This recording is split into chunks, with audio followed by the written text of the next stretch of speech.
días.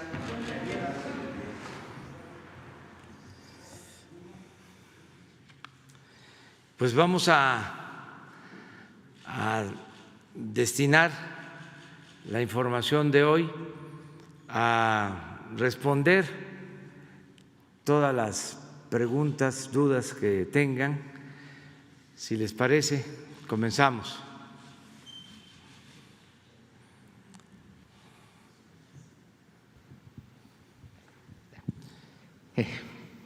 Buenos días, Juan Hernández del periódico Basta y del Grupo Cantón. Son dos preguntas, señor presidente. La primera, aunque sí haya una fecha para la renuncia de los funcionarios, ¿usted ya tiene un listado de los que van a poder lograr sucederlo? Bueno, ya estamos hablando de Sonora, ya estamos hablando de Querétaro, ya posibles candidatos. ¿Ya tiene a sucesores? ¿Y cómo quedaría precisamente este equilibrio que usted ha impulsado en el gabinete de hombres y mujeres? ¿Cómo sería este trabajo? Sería la primera pregunta. Bueno, tenemos de plazo hasta finales del mes. En el caso de servidores públicos que aspiren a ser candidatos, tienen que presentar su renuncia a finales de octubre. Y hasta entonces, yo pienso que la última semana de octubre vamos a empezar a conocer quiénes van a participar como candidatos, ¿no? Hasta ahora, formalmente, no hay nada, todos están trabajando muy bien, por cierto, todo el gobierno.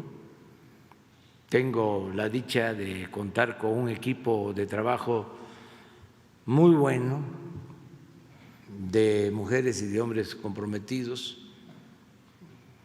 leales al pueblo, gente honesta, con convicciones. Es un buen gabinete. Entonces, vamos a esperar. Sí puedo adelantar que se van a mantener los equilibrios, es decir, tienen que participar mujeres.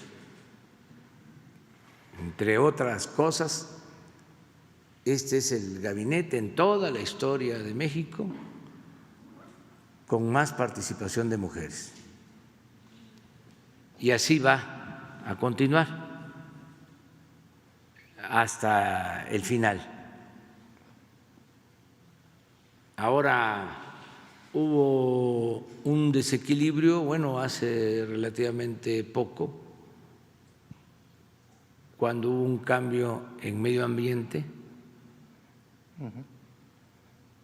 y se suplió por un hombre, pero ya vamos a corregir eso. Es un asunto que tenemos pendiente para que cuando menos sean las mujeres que comenzaron, el número de mujeres que comenzaron. Eso siempre lo vamos a cuidar. Y si es posible, hasta más mujeres.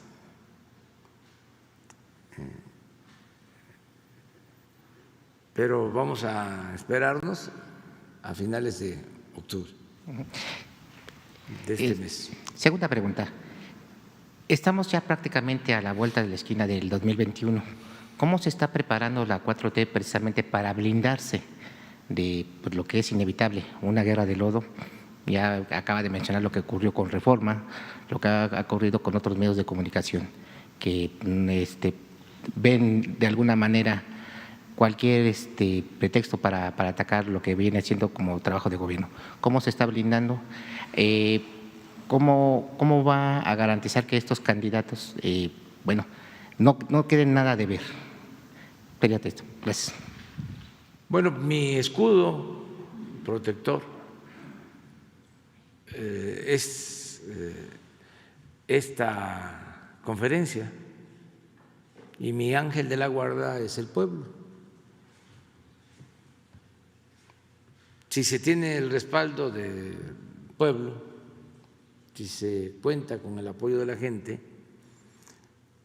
y se mantiene la comunicación con el pueblo, no hay nada que temer. Esa es la estrategia. Tenerle amor al pueblo, servirlo y estarle informando. Con eso. Por eso no estoy preocupado,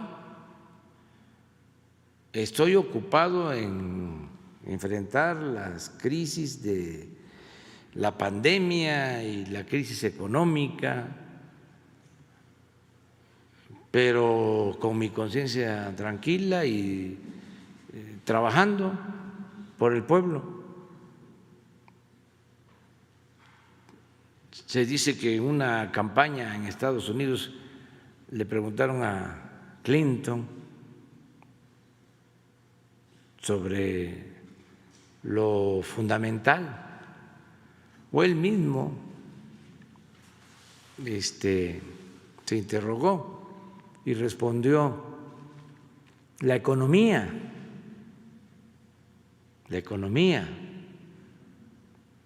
Lo otro ya no lo voy a decir. Yo, si me interrogo y contesto, tengo que decir el pueblo. Esa es la fuente de el poder. El poder dimana del pueblo. El pueblo, el pueblo, el pueblo, el pueblo.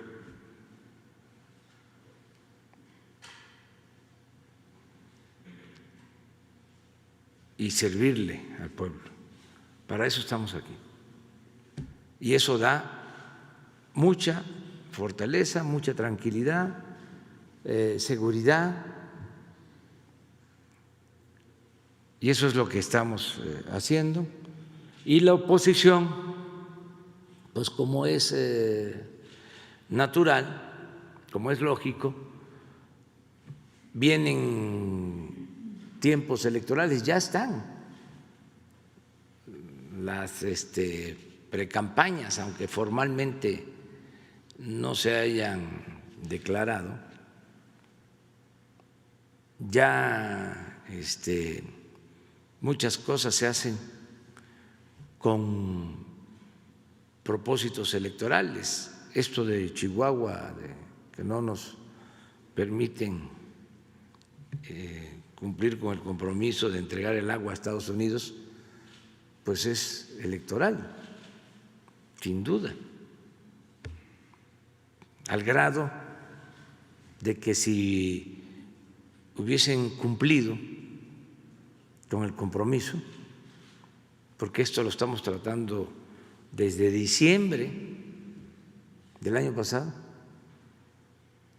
ya se hubiese terminado de pagar solo con lo que se ha evaporado de agua.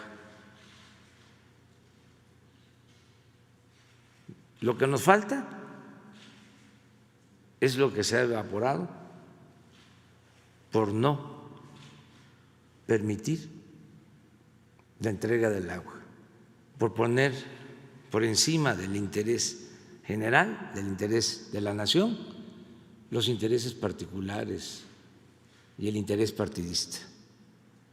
Entonces ya hay muchas cosas en función de la temporada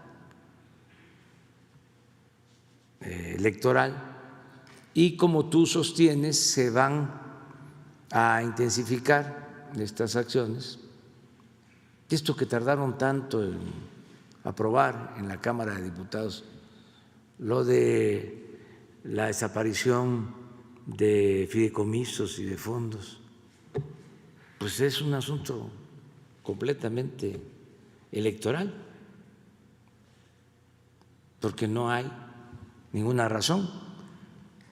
El dinero no va a desaparecer, no van a dejar de recibir los beneficios quienes tienen derecho. Lo que se está buscando es que no haya corrupción,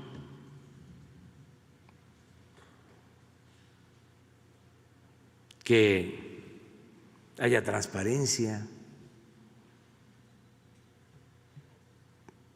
Sin embargo,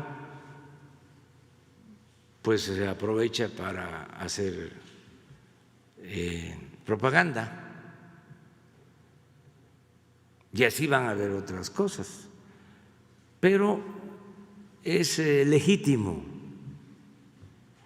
y normal en estas temporadas, y sucede en México y sucede en todo el mundo. No hay que extrañarnos y sí garantizar las libertades. Hoy me gustó mucho un artículo que sale de Cepeda, sí, Jorge Cepeda Patrios, acerca de que los que gritan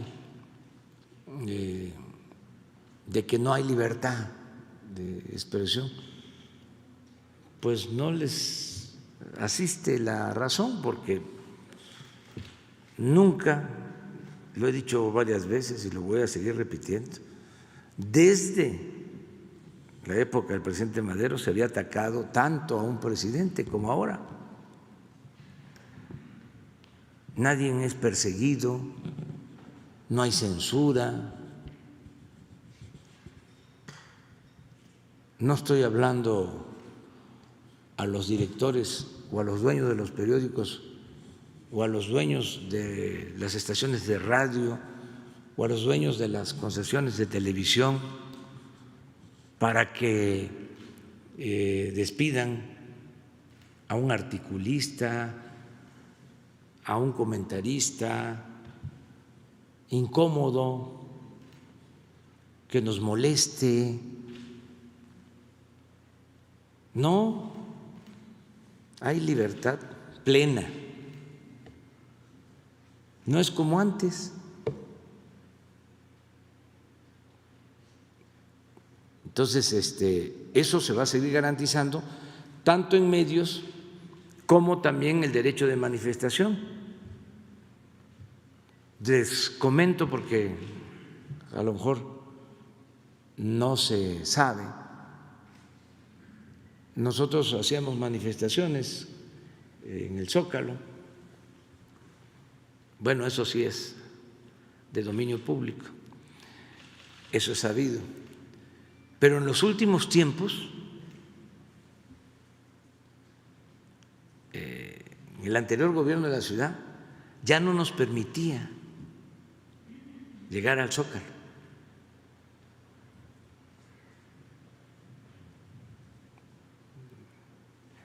Teníamos que hacer nuestros actos en el hemiciclo de Juárez,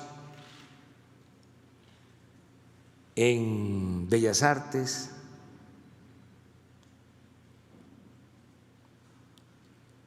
en Reforma.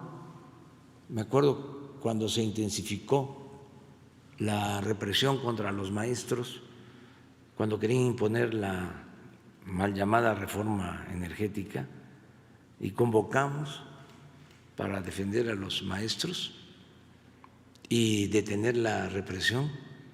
No nos permitieron llegar al Zócalo y se hizo el acto en Reforma. Cuando,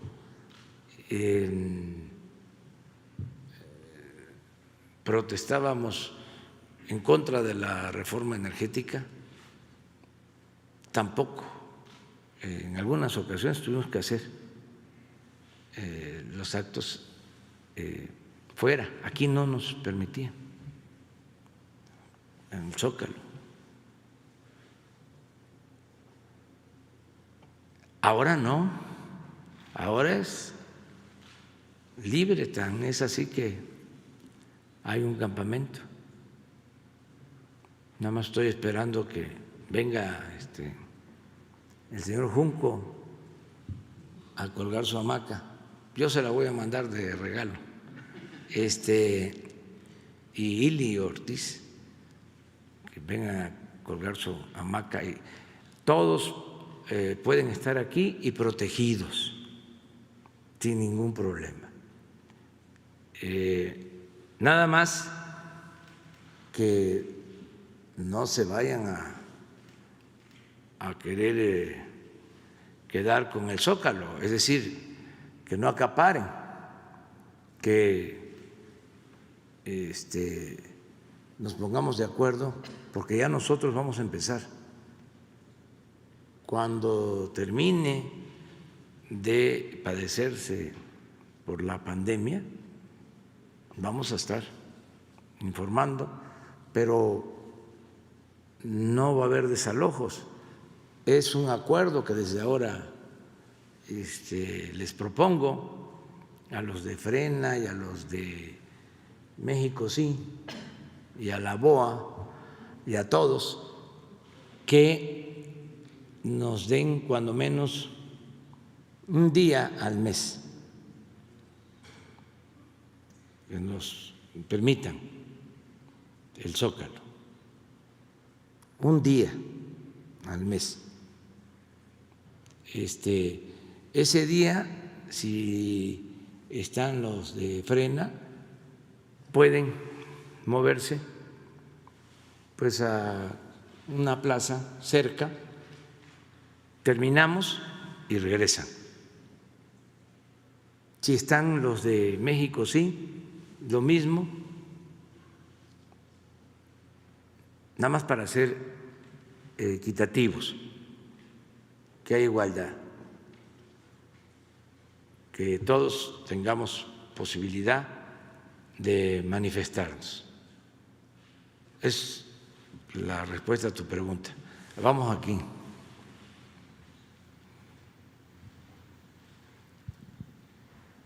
Muy buenos días, presidente. Hans Salazar de Sin Censura. Tres temas, presidente. El primero, rápidamente, sobre la protección animal. Aquí ya hemos expuesto este tema. Y a propósito, porque en cuanto al huracán Delta que está, pues los efectos en Cancún, en Quintana Roo, particularmente, un habitante, por ejemplo, de Cancún metió en su hogar una protección a más de 300 perros callejeros. Y bueno, pues la gente ha actuado, generalmente usted lo ha dicho, pues con esa conciencia hacia la naturaleza, hacia los seres vivos. El pasado 17 y 18 de marzo, de acuerdo a información de Semarnat, hubo un foro de bienestar y protección animal, incluso eso fue parte de lo que se planteó aquí. Y quisiera yo citar lo que han dicho las propias asociaciones de protección animal, que dice: la falta de trato ético y respetuoso de los animales, así como su entorno y de sus derechos esenciales, promueven el escalamiento incluso de la violencia intrafamiliar y hacia otros seres sintientes. Se ha comprobado que la mayoría de los asesinos seriales han torturado y asesinado animales desde su infancia. Construir una sociedad con valores de equidad, justicia y empatía hacia todas las especies y con ellos disminuir los graves índices de violencia de los cuales todos somos parte y víctimas. Presidente, quisiera yo preguntar, de acuerdo a las acciones de Semarnat, si ha tenido usted algún reporte, algún programa en concreto que se esté promoviendo para este derecho de los animales. Pues hay en la Secretaría de Medio Ambiente atención a esta demanda. Es una demanda sentida que se respeta y hay que proteger a los animales, hay que cuidarlos. En eso coincidimos plenamente.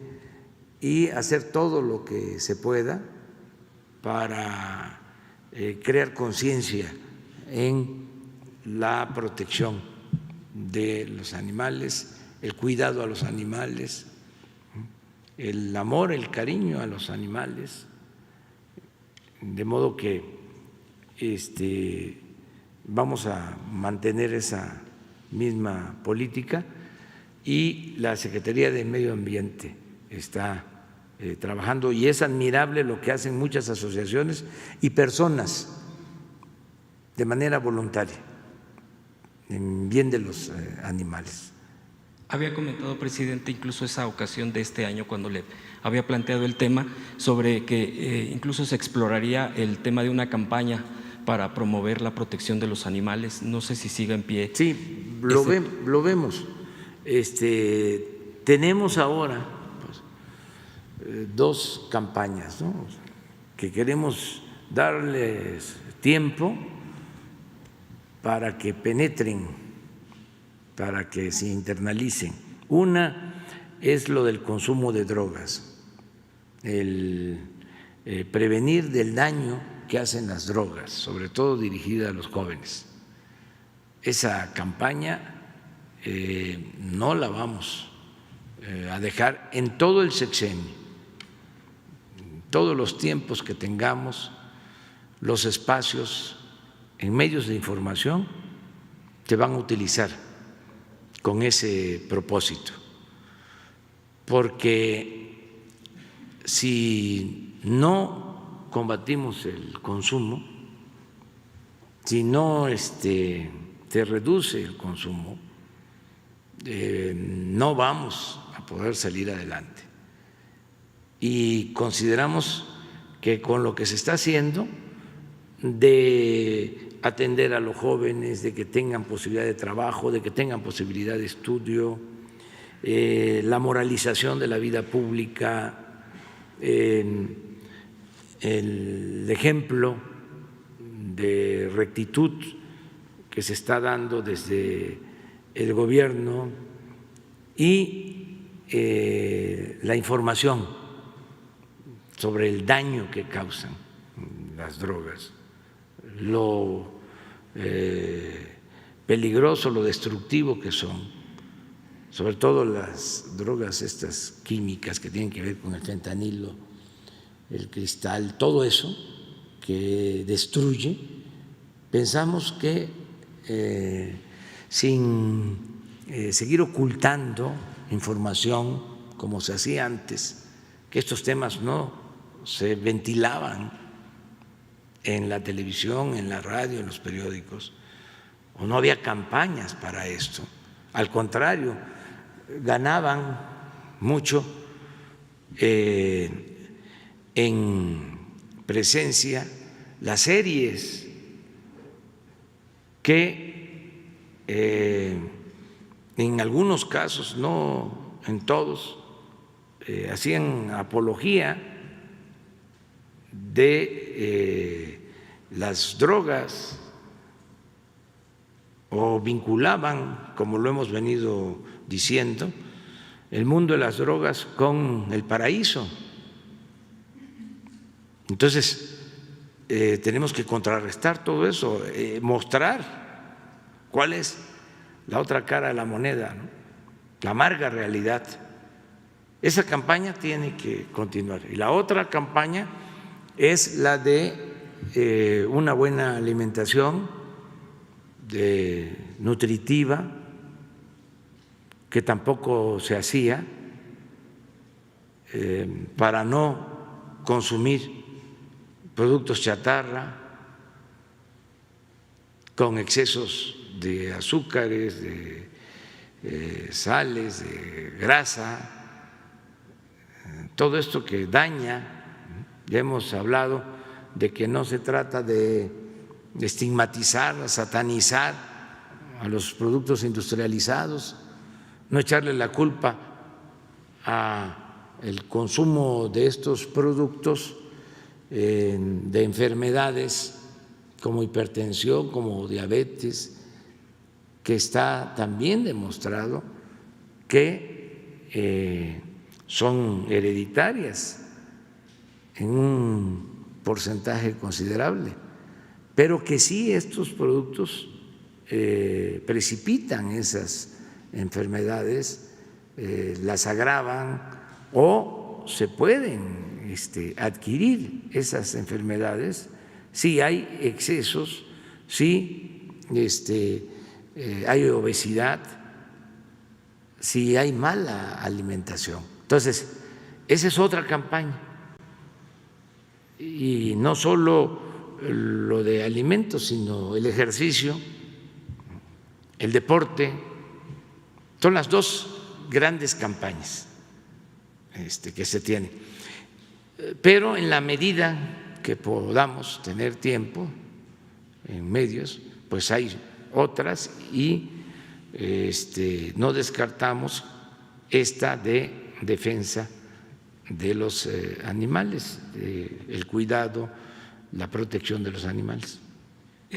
Dos temas más, presidente. El siguiente es sobre el caso Wallace del 2009. A propósito del periodo de Calderón, la ONU, a través de un grupo de trabajo, solicita al Gobierno de México que tome las medidas necesarias para remediar sin demora la situación de la señora Brenda Quevedo Cruz y ponerla en conformidad con las normas internacionales pertinentes, incluidas las declaraciones de la Declaración Universal de Derechos Humanos y el Pacto Internacional de Derechos Civiles y Políticos, que son porque hubo violaciones al derecho a un juicio justo de tal gravedad que se ha determinado que es de carácter arbitrario bajo categoría 3, remedio adecuado, también solicitando un remedio adecuado hacia su liberación y otorgar el derecho exigible a una indemnización y otras reparaciones. Casualmente y coincidentemente nuevamente aparece este gobierno del señor Calderón junto con obviamente uno de los detenidos en Nueva York, el señor García Luna. ¿Qué responde ante esta postura de la ONU y solicitud, que presidente? Cumplimos todas las recomendaciones de la Comisión Nacional de Derechos Humanos y de organismos internacionales. Entonces, Gobernación, que ahora es una Secretaría para la Protección de los Derechos Humanos, que ya no es la misma Secretaría de antes, va a hacerse cargo y cumplimos con esa recomendación. Se va a cumplir si está en los términos que tú señalas. El Estado mexicano tiene que reparar los daños y tiene que cumplir con las recomendaciones de organismos internacionales. Estamos inscritos en todos los organismos que tienen que ver con la defensa de los derechos humanos. Se abrió el país para que puedan estos organismos observar el comportamiento del gobierno de México en esta materia y en todo. No vamos a utilizar la excusa de la defensa de nuestra soberanía o de nuestra independencia para limitar el que organismos de derechos humanos puedan actuar con libertad en México. No es violatorio de nuestra soberanía el que puedan estos organismos participar. En el caso de torturas, masacres, desaparecidos, uso excesivo de la fuerza, autoritarismo, represión,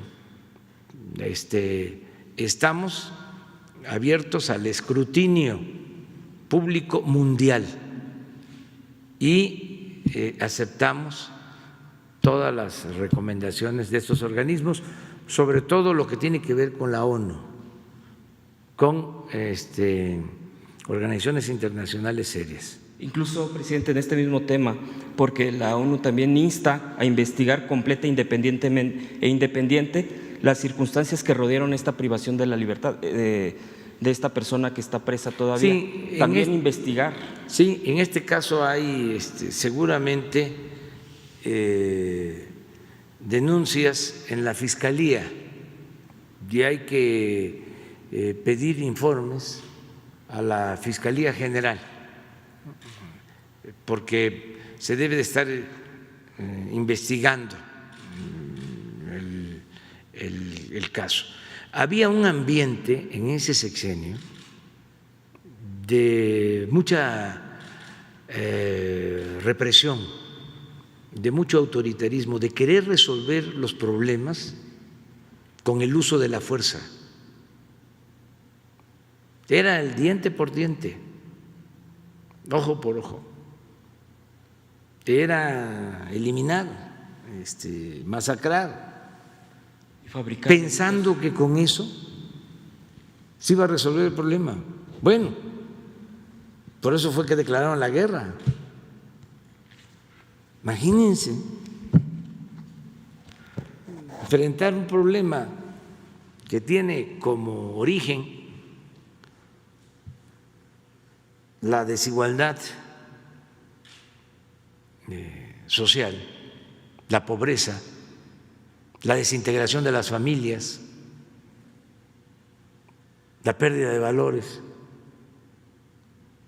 querer enfrentarlo con mano dura, con represión, sometiendo, pues es una mentalidad muy autoritaria, y no quiero decir lo otro,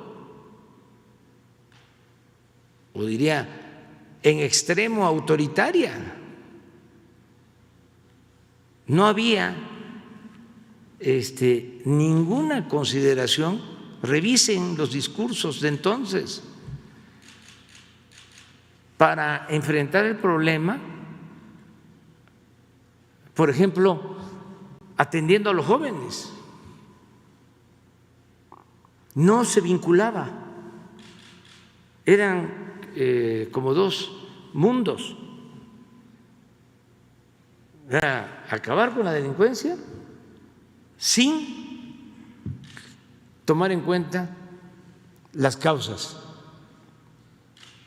el origen, ni atender las causas, ni atender los problemas que originaban y que originan la violencia. Pues lo único que hicieron graciosamente, eso en el sexenio pasado, fue acuñar la frase de ninis, ni estudian ni trabajan. Y eso lo dijo un funcionario que fue hasta rector de la UNAM, una vergüenza.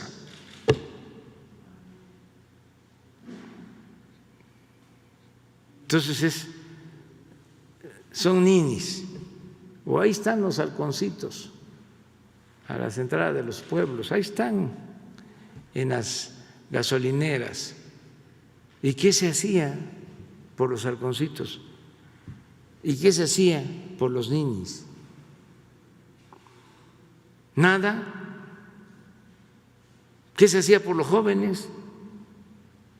Si querían estudiar, rechazarlos porque no pasaban el examen de admisión y porque teníamos que tener una sociedad mejor a partir de la calidad de la enseñanza, la excelencia.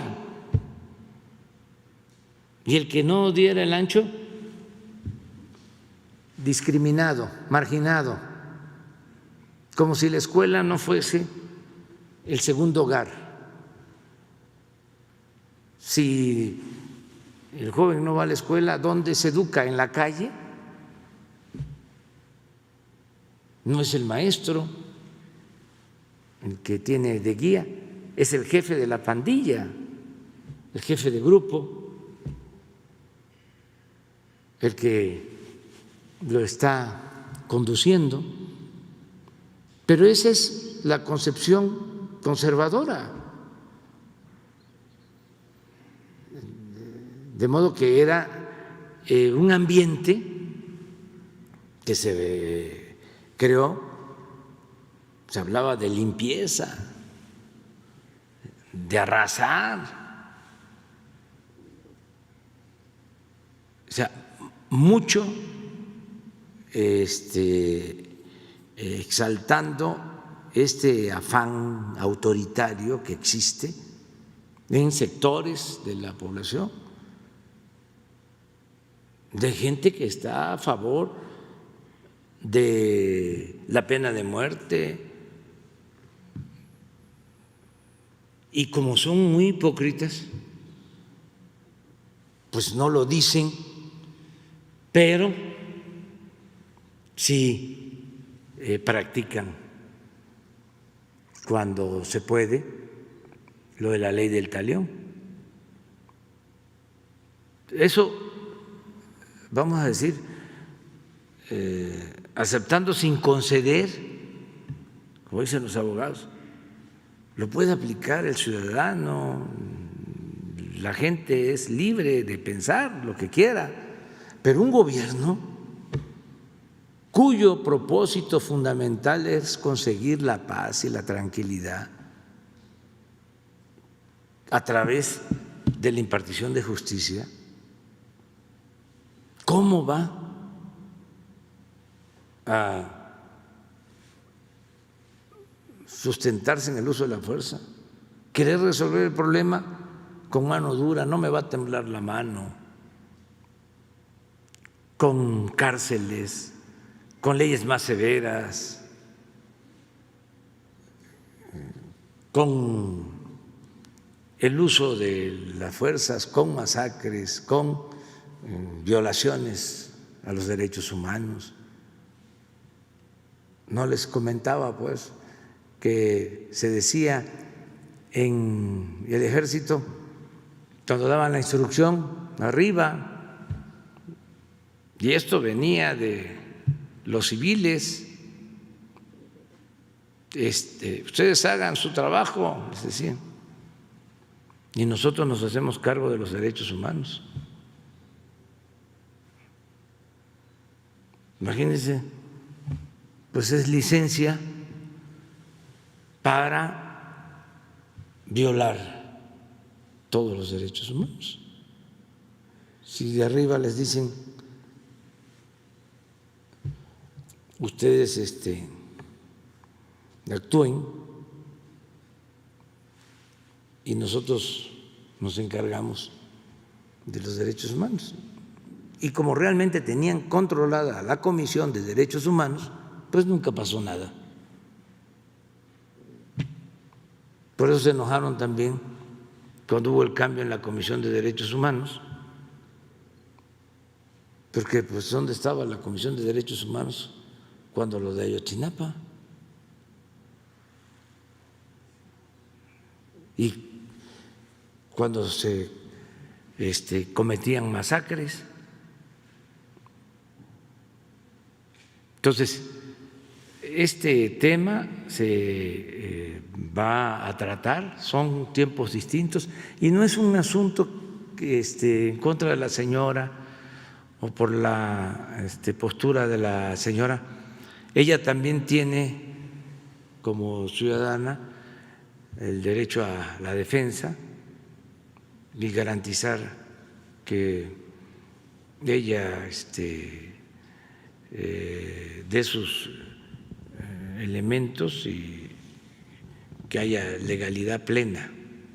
Presidente, tercero y último, el día de antier, Francisco Cruz, un periodista de investigación que ha publicado García Luna, el libro García Luna, El Señor de la Muerte, se refirió a que los tentáculos de García Luna, monetariamente hablando, económicamente hablando, alcanzaron la propia candidatura de Margarita Zavala y de México Libre, que es todavía no es partido, está pendiente de que el Tribunal Electoral decida, si resuelva, si se vuelve o no. Pero la pregunta sería, ¿usted instruiría a la UIF, a la Unidad de Inteligencia Financiera, a revisar este tema de los financiamientos, incluido esto que pues es un detenido que está allá en Nueva York y sabemos perfectamente lo que ocurre, y sería muy grave que efectivamente estuviera tocado pues tal vez futuro partido. Yo le preguntaría, ¿se investigaría por el lado de que no hubiera dinero sucio en la política, como usted lo ha reiterado? Ya hay investigaciones que tiene la Fiscalía sobre todos estos casos, pero no debe de apresurarse ningún juicio. Tiene que haber pruebas, tiene que haber elementos. No hay que denunciar por denunciar, no tiene por qué haber linchamientos políticos. Hay que presentar denuncias o hacer las investigaciones con pruebas, porque hay muchos libros, unos son testimonios valiosos, ¿no? Pero hay también textos en donde no se presentan pruebas contundentes.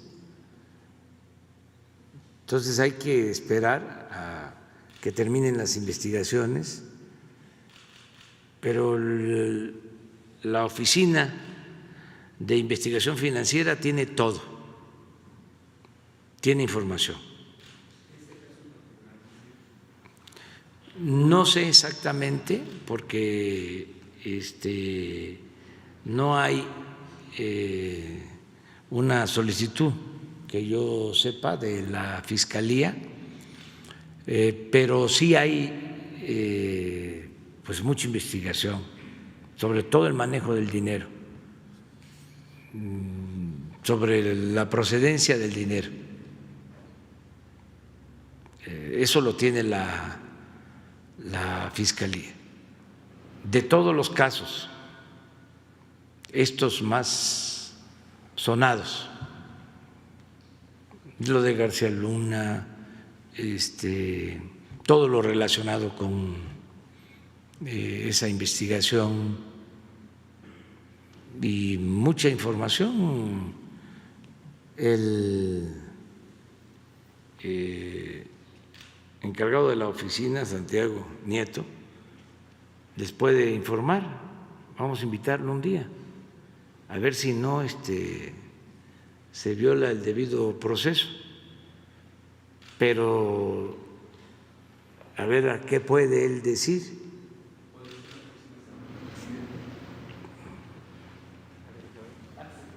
Podría ser la próxima semana.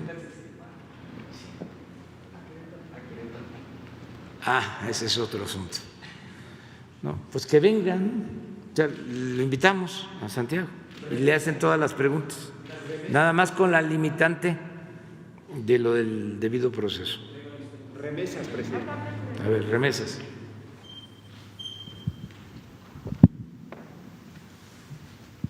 Buenos días, presidente. Marco Antonio Olvera, del canal de YouTube Marco Olvera Oficial y de la revista Énfasis.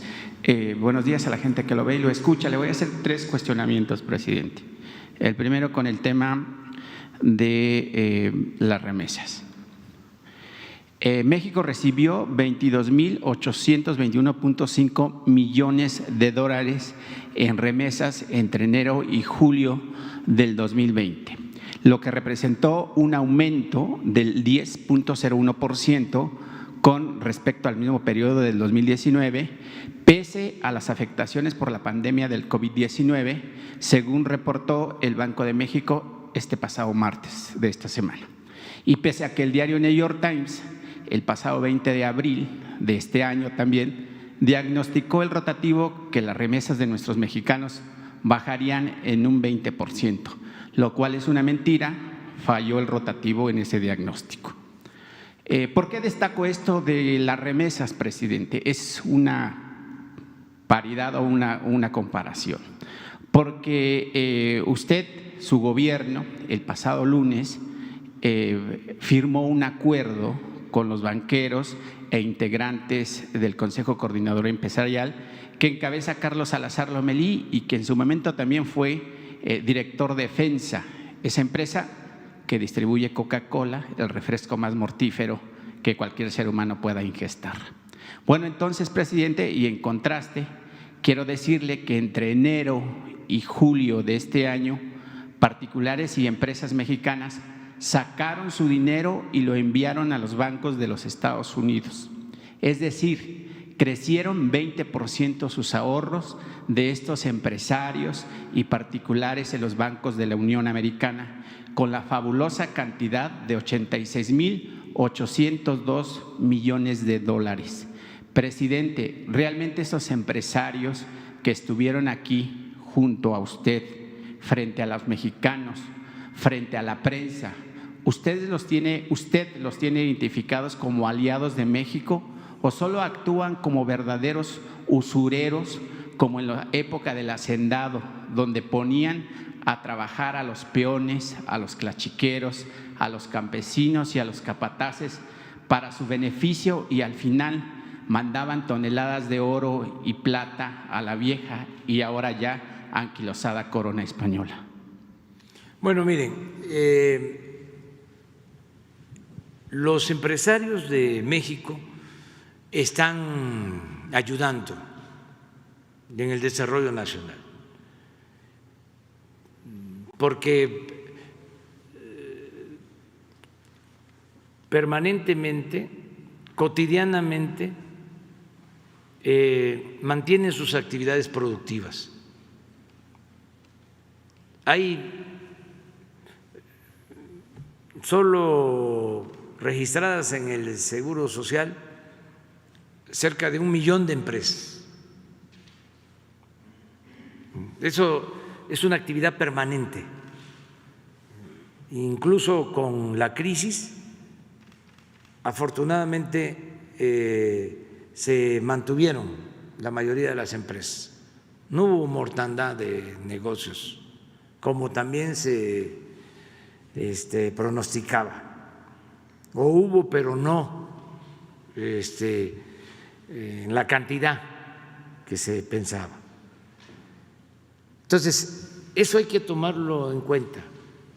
El sector privado representa en inversión y en empleos como el 70% de la economía nacional. Estoy hablando de todo lo que es el sector privado. Las pequeñas empresas, que son las que más participan y que más empleo generan, medianas y las grandes, como 70%.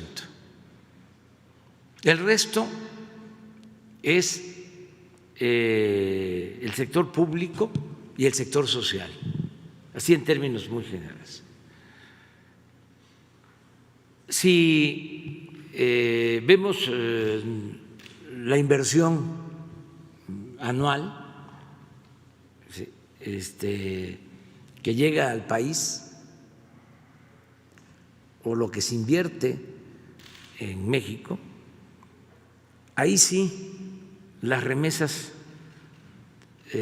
ocupan el primer lugar, porque significan la principal fuente de ingresos del país. Estamos hablando de 40,000 millones de dólares, es lo que estimamos para este año. Como está ahora nuestro peso, que se está apreciando, de todas maneras es como 1 billón de pesos. En efecto, si se compara con lo que se suscribió, estamos hablando de 3 veces más las remesas que el convenio de los 300,000 millones, que es un punto del Producto Interno Bruto. Pero no es todo el sector privado, es la inversión en algunos proyectos y queda abierto el mecanismo para que se siga llegando a acuerdos de inversión. Las remesas nos ganan incluso a nosotros. Nunca se había destinado tanto dinero para atender a los pobres. Y de todas maneras, de todas formas, es más el monto de la remesa que lo que nosotros destinamos a atender a los pobres. Nosotros debemos estar destinando de manera directa como 600,000 millones. Y de manera directa, claro, si le agregamos salud, si le agregamos educación, si le agregamos obras públicas, pues ahí sí, ¿no? Pero apoyo directo, o sea, becas, pensiones, apoyo a campesinos, a pescadores, a pequeñas empresas, pues deben de ser como 500, 600,000 millones los que estamos destinando. Y es muchísimo, nunca se había destinado tanto. Sin embargo, con relación a las remesas, pues no se compara. La remesa es una bendición, porque llega además abajo a 10 millones de familias que reciben en promedio de 300 a 350 dólares mensuales. En promedio, 350 dólares mensuales. Eso es lo que nos está salvando ante la crisis. Entonces, vamos a sumar esfuerzos, voluntades, recursos para sacar adelante al país. Por eso lo del acuerdo con el sector privado. Y van a venir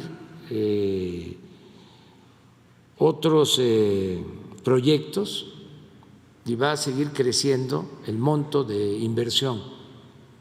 Hay algo que es importantísimo, que yo no sabía, que tú estás mencionando, lo de la nota del New York Times, que me gustaría tenerla, sobre ese pronóstico. ¿De cuándo es? Del 20 de abril de este año. Y se crearon ahí una crónica de una persona que recibía 300 dólares de manera continua, una ama de casa, y que el marido estaba en los Estados Unidos como pescador de algodón o manzana, y pronosticaba eso. Que se le iba a caer. Que se iba a caer el 20%. Si quiere, ahorita se lo paso el link. Sí, me interesa mucho el dato porque son muy famosos estos periódicos. Pero mienten. Pero no tienen profesionalismo y les falta ética, sobre todo. Estamos hablando del New York Times.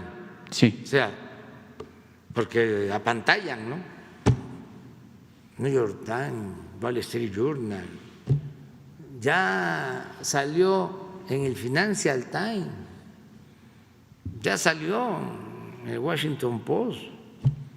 Antes, cuando la política la hacían los de arriba, cuando la política era asunto nada más de las minorías, a los políticos les importaba muchísimo lo que podía decir un editorial del New York Times, que lo preparaban aquí mismo.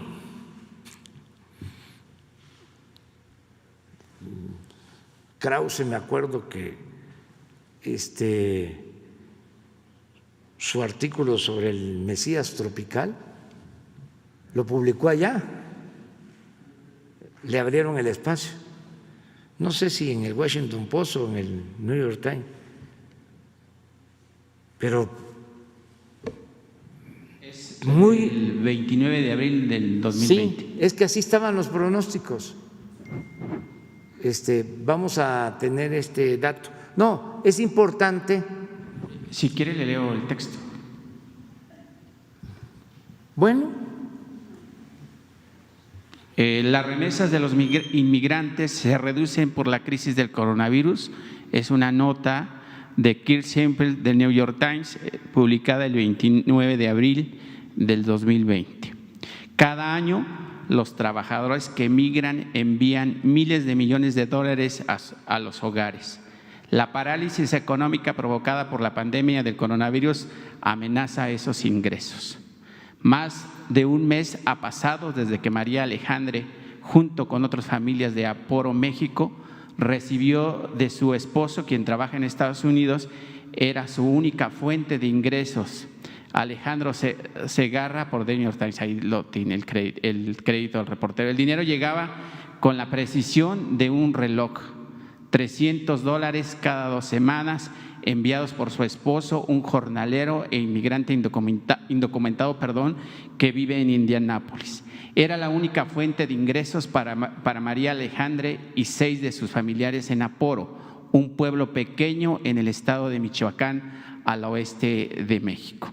Para no leer todo, obviamente, nada más voy a poner aquí donde dice la nota más fuerte que tiene el texto. El reportero dice: sin embargo, los analistas ahora predicen que los cierres de las emergencias y otras medidas de respuesta a la pandemia por parte de los gobiernos van a reducir las remesas de manera drástica este año, una desaceleración que ya comenzó. El Banco Mundial dijo el 22 de abril que se predice que las remesas mundiales se desplomarían hasta en un 20% en 2020, el descenso más intenso de la historia reciente. Sí, también el Banco Mundial, imagínense, el Fondo Monetario Internacional, o sea, había que casi ponerse de pie cuando hacía un pronóstico, eran como sentencias. Pues todos esos pronósticos fallaron, afortunadamente, ¿sí? Y lo que tenemos que sacar como conclusión es que nuestros paisanos mexicanos, los migrantes, nos están ayudando mucho, mucho, mucho. Esa es la… Sí. Agradecerles mucho a los paisanos migrantes, porque ahora que más se necesitaba, ¿sí?, en contra de todos estos pronósticos, más nos están ayudando. Y ya tengo el dato hasta finales de septiembre y sigue el mismo porcentaje, 10% de incremento en remesas con relación al año próximo. Ahora yo les voy a ofrecer una disculpa porque me tengo que retirar, si no ya no llego. Ya ven que no hay avión privado, tengo que llegar a tiempo. Ya voy a salir, voy a la gira, vamos a estar en Chiapas, en Campeche, en Yucatán y en Quintana Roo. El lunes, ¿sí? Tú abres el lunes, por favor. Sí, y prensa de Colombia, pero empezamos el lunes. Me tengo que ir. Lunes, sí. Dios.